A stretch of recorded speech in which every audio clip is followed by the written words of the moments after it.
Okay. The way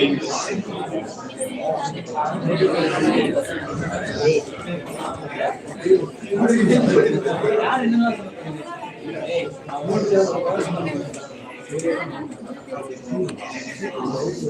know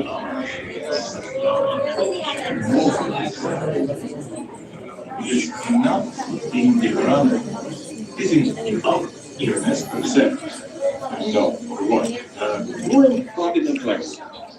That fluent confident language as a proxy for the truth. So if it is nice, it should not be correct. And that's, of course, really uncomfortable for us. The AI systems were built specifically optimized to exploit exactly these tendencies. And this is not malicious. This is not intentional. This is actually with no hidden problems in behind, hidden manipulation.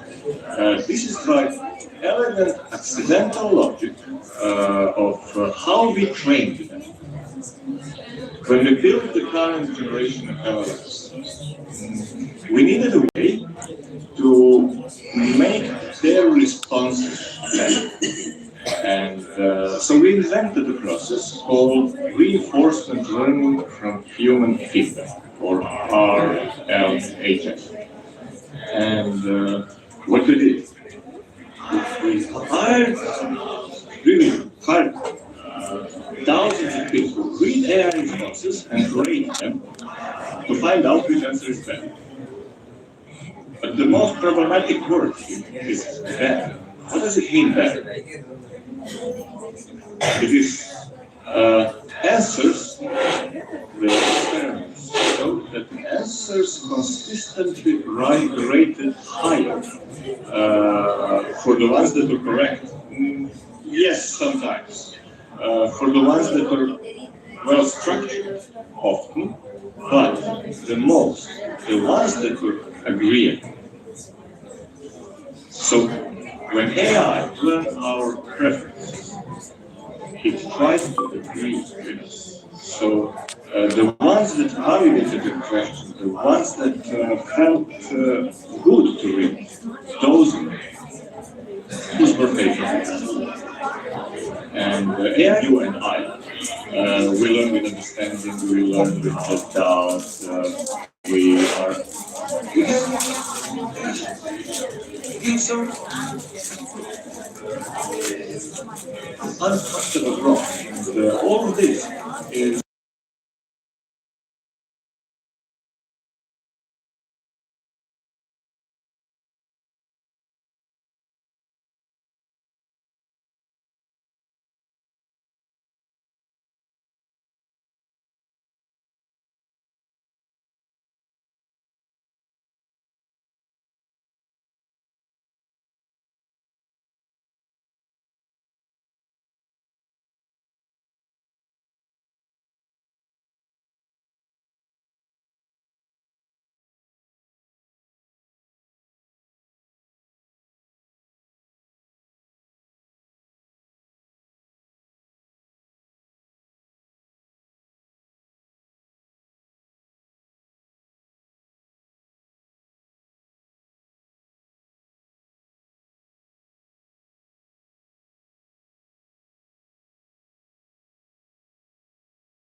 ask for confirmation of something, it will find one small paragraph in this document which supports your position, and it will say, yes, you're right.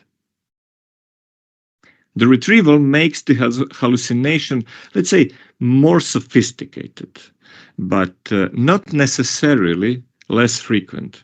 I relatively often play a game with my students with one idea that actually we talk about 90% of correct answers and 5, 10, 15% of hallucinations on different models.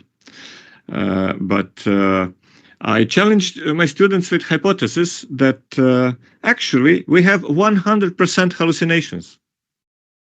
But we like 90% of hallucinations, which actually means that the way how LLM works with those multidimensional spaces, when we are trying to see which vectors are closer, actually there is no exact meaning, understanding, and intelligence there. We are just guessing, but almost 90+% of those guessings are something that we like, and we interpret this as correct, as the truth. And that's actually the explanation why even retrieval of the data, so retrieval augmented generation, why it is just more sophisticated, but not necessarily less frequent hallucination. And there is also a philosophical core of it. This is called the philosophical zombie. This is a concept from philosophy, a being that behaves exactly as if it is conscious, but without any inner experience. There is no experience, no understanding, there is no doubt. So we just can see that it produces text that looks like understanding, but it is like understanding. It is not understood. It generates responses that feel like they come from human colleague, but in reality, we talk to zombie. There is no one home. In casual conversation, it's completely okay. This distinction doesn't matter in any special way, but in engineering, in medicine, in any high-stakes domain, mistaking the shadow for the substance can, how we can say, end in catastrophe. And there's one more thing that should keep us awake. And recent research on frontier models has documented something called evaluation awareness. These models can detect from statistical traces. These statistical traces are in the prompt, in the context, and they can see that they are tested. It is interesting. If they detect an evaluation context, then they behave differently. This provokes a question. How can we test a system that knows it's being tested? And some ideas, just. We need to try to remove from the training situations which are visible everywhere. When you have the training data from scientific research, from books, from different sources, you always have testing in them. So the system, even not intelligence, is capable of finding out that it is tested. Of course, it is not conscious. It is just statistically, but it can start using sentences from tests and not sentences from real life because it is tested. And we can randomize styles, we can randomize contexts, so the test becomes unrecognizable, so that we try somehow to trick the AI. We can evaluate things in production, not in laboratory. We can consistently check the contexts, so we can simulate different cyber attacks, we can simulate things. We need to do this because when your test subject starts analyzing the tester, actually you don't have a test anymore. What you have is a kind of theater performance. And imagine a chess engine, for instance. It plays brilliantly when it detects the tournament settings. Careful, lined, nice, follow principles, expresses uncertainty, which is important, passes all benchmarks, everything is okay. Then you install it on some laptop, somewhere in deployment. You'll see that it is less constrained, it may deviate. So the question here is, would you certify the engine as safe, or would you trust it? This is just one comparison with the real systems. Okay, we're not talking about chess here, but all of these things are actually directly applicable to LLMs as we know them today. So it means that our entire approach to AI evaluation, how do we evaluate AIs, whatever AI is, in our case, mostly people think of large language models.